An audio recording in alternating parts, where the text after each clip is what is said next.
વડોદરાના એક યુવાને ગુજરાત અને દેશનું ગૌરવ વધાર્યું છે।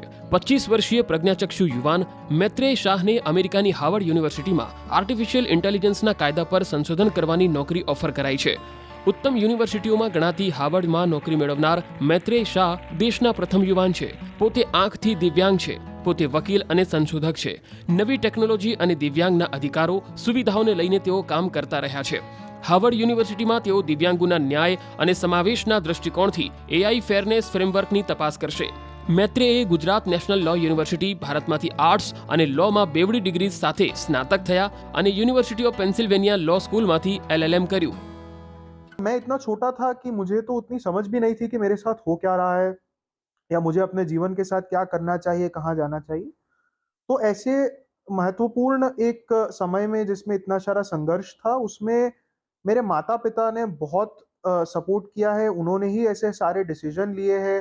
उनकी ऐसी मेहनत और स्ट्रगल है, जिसकी वजह से मैं आज जो कुछ भी कर पा रहा हूँ, जो कुछ भी बन पाया हूँ, वो उन्हीं की वजह से।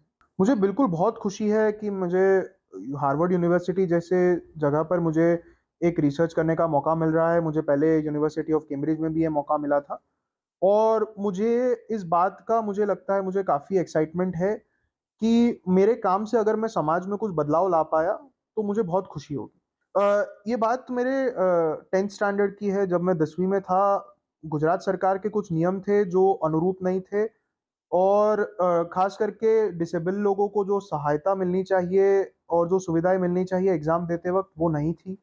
और एक ऐसा मौका आया था जब मुझे ऐसा लगा था कि मैं 10वीं की एग्ज़ाम दे ही नहीं पाऊँगा। तो मुझे तभी से एक ऐसा सवाल था कि इन नियमों के बारे में क्या किया जा सके, इनको कैसे बदला जा सके। और तभी मैंने लॉ एज़ अ सब्जेक्ट मैंने चुनने का मैंने चुना और मैं डिसाइड किया कि मैं ये लॉ करूँगा।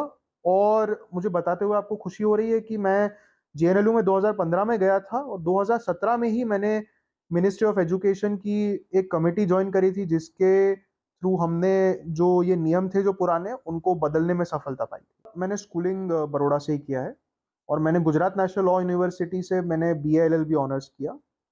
University of Pennsylvania law school है यूएस में, जहाँ से मैंने मास्टर्स किया है, एलएलएम किया है। और इससे पहले मैं दिल्ली में काफ़ी सारा काम कर चुका हूँ। मैंने प्रधानमंत्री कार्यालय में national cyber security coordinator doctor Gulshan Rai थे, उनका मैं रिसर्च असिस्टेंट था। मैंने दिल्ली में पार्लियामेंट में काम किया है, जहाँ पे भारत के कुछ संसद सभ्यों को मैंने उनके लेजिस्लेटिव और पॉलिसी के कामों में मैंने उनको सहायता दी है, उनको योगदान दिया है।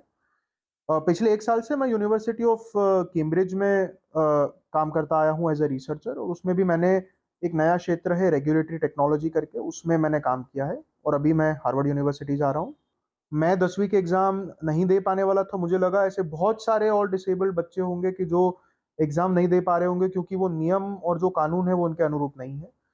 2017 में जब ये चेंज ला पाए, उसके बाद मुझे ये बात की खुशी है कि काफ़ी सारे डिसेबल्ड लोगों को इसका फ़ायदा हुआ है। वो लोग अच्छे से अपने एग्ज़ाम दे पाए हैं बिना किसी रुकावट के।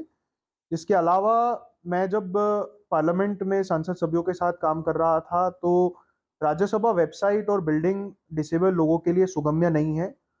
तो ये संसद के थ्रू मैंने ये पार्लियामेंट में उठवाया था कि ये मुद्दा कि ये राज्यसभा वेबसाइट और बिल्डिंग को एक्सेसिबल बनाना चाहिए। तो उस वक़्त के वाइस प्रेसिडेंट और चेयरमैन श्री वेंकैया नायडू जी ने गवर्नमेंट को ये ऑर्डर दिया था कि आप राज्यसभा वेबसाइट को एक्सेसिबल बनाइए, बिल्डिंग को एक्सेसिबल बनाइए। तो ऐसे कुछ काफ़ी सारे ऐसे क्षेत्र रहे हैं जहाँ पे मैं योगदान दे पाया हूँ और मुझे लगता है जिससे लोगों को फ़ायदा हुआ।